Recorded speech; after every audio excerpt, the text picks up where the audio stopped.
You live in a new country, the United States of America. It is still young, still learning, but every July 4th, bells ring again. People gather in town squares, they read the Declaration of Independence aloud. They sing songs, they wave flags, they light fireworks that bloom like stars. Because the 4th of July is not just a celebration of winning a war. It's the celebration of a truth that people, ordinary people, can stand up, that voices can change the world, that freedom is something precious and worth protecting. Now, close your eyes. Let the echoes of those bells soften into wind. Let the modern world fade. You're not watching history, you're walking through it. The year is 17, setting sips, and you are there.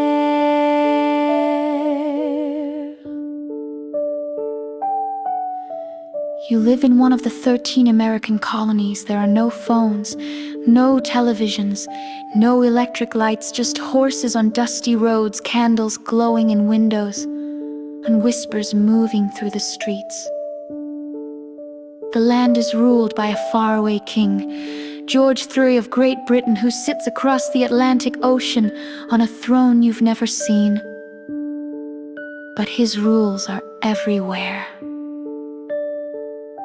Your family pays taxes on tea, on paper, even on playing cards, to a king who never asked what you thought. Soldiers live in your town.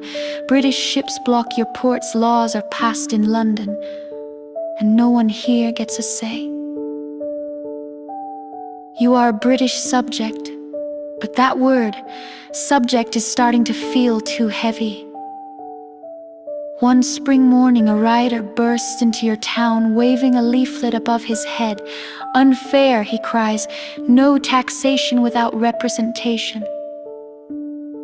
People pour from their homes to listen. You slip between the adults, heart pounding. The leaflet is a copy of a new British law.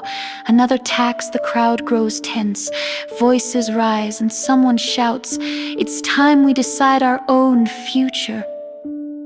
From that day on, everything changes. Meetings are held in secret. The Sons of Liberty rise. They speak not just of taxes, but of freedom, of rights, of a new kind of country, one where the people choose their leaders, not the other way around.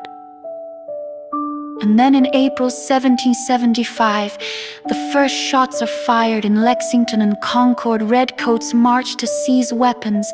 An American colonist, farmers, blacksmiths, shopkeepers stand in their way. No one knows who fires first, but everyone knows what it means. The American Revolution has begun. You're too young to fight, but you carry water to the wounded. You sew shirts, listen to whispers, and watch neighbors leave with muskets on their backs and hope in their eyes. You see fear, and you see fire.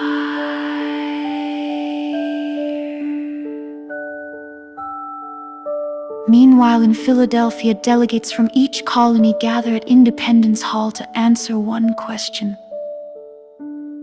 Should we break away from Britain and become our own nation? It's dangerous treason, they call it. The punishment is death, but the idea is stronger than the fear. One man is chosen to write the answer. Thomas Jefferson. By candlelight, he scratches words across parchment, words that would shape the soul of a nation. We hold these truths to be self-evident, that all men are created equal. It is now July 2nd, 1776. You are in the crowd outside Independence Hall. The windows are open. Inside, men are raising their hands, voting colony by colony. And then you hear it. They said yes, all 13. 2 days later, on July 4th, the final document, the Declaration of Independence, is approved. The Liberty Bell rings out. A man climbs onto a crate and begins to read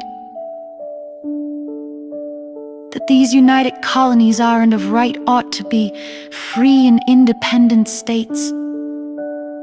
People cheer, some cry, you feel your throat tighten, because you're not just part of a rebellion, you're part of a birth, the birth of America.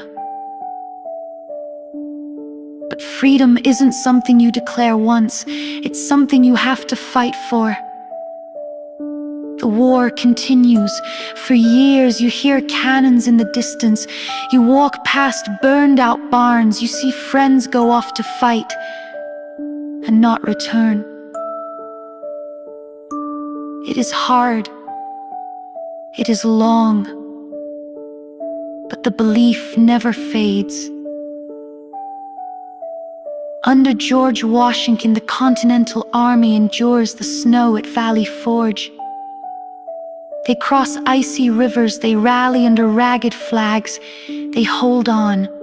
And in 1781, at Yorktown, the British finally surrender. In 1783, the war is officially over. The United States of America is recognized by the world. The nation is still young, it stumbles, it grows, it wrestles with injustice, it learns. But every year on July 4th, Americans gather in cities, in villages, on porches and parks to remember. To remember the ink on parchment, the echo of muskets, the voices of people who dared to dream. They don't celebrate just a victory, they celebrate a choice, a truth. That freedom belongs to everyone, that no king can rule what people stand up to own, that even a child can carry a torch passed down by those who came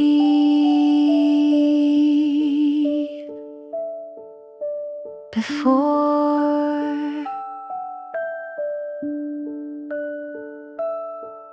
Now you lie in your bed.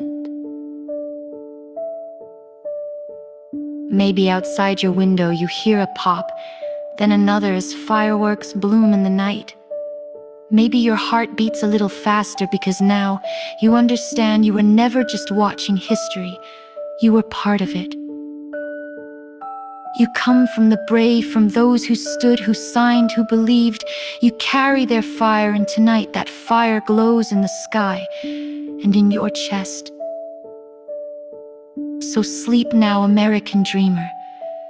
Sleep under stars that still shine over a free land. Sleep proud, sleep grateful, because you live in a nation born from courage, kept alive by its people, and filled with the promise that liberty will never go dark as long as hearts like yours carry the light.